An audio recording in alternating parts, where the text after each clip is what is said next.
Ano daw sabi nito? Ako'y taga-Manay, pero kinahiya ko ang asal ninyo. Pumunta ako sa Pangulo ng Pilipinas sa ating bayan upang magpakita ng pagkalinga na naging biktima sa lindol, pero di man lang kayo nagpakita ng pasasalamat.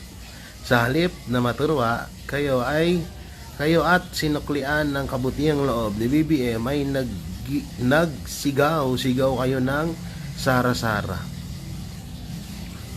Una-una, wala namang mali doon kung isigaw mo Sara-Sara.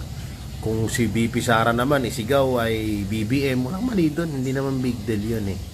Pangalawa, yung sinasabi mong magpasalamat, paano magpapasalamat yung tao kay BBM? Eh una-una, hindi niya naman pera yung pinamimigay. Pera niya ba yun? Pera natin yun ah. Pangatlo, sino ba naman di rin matutuwa? Nanindulan ka na, bibentahan ka pa ng bigas.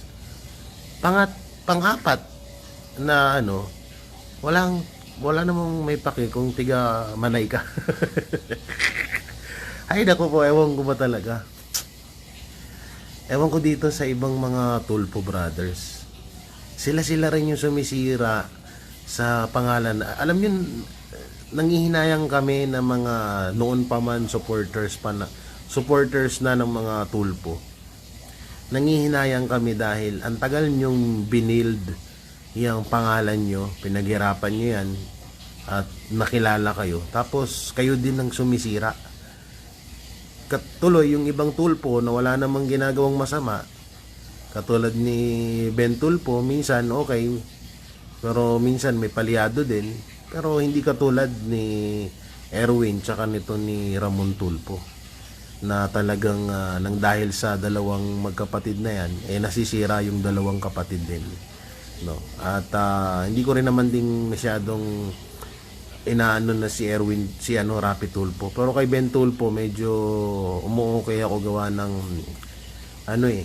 yun yung hinahanap-hanap natin na isang talagang tatak Tulpo, no, nananalaytay pa rin kay Ben Tulpo. Yung ibang mga kapatid niya politika na kasi.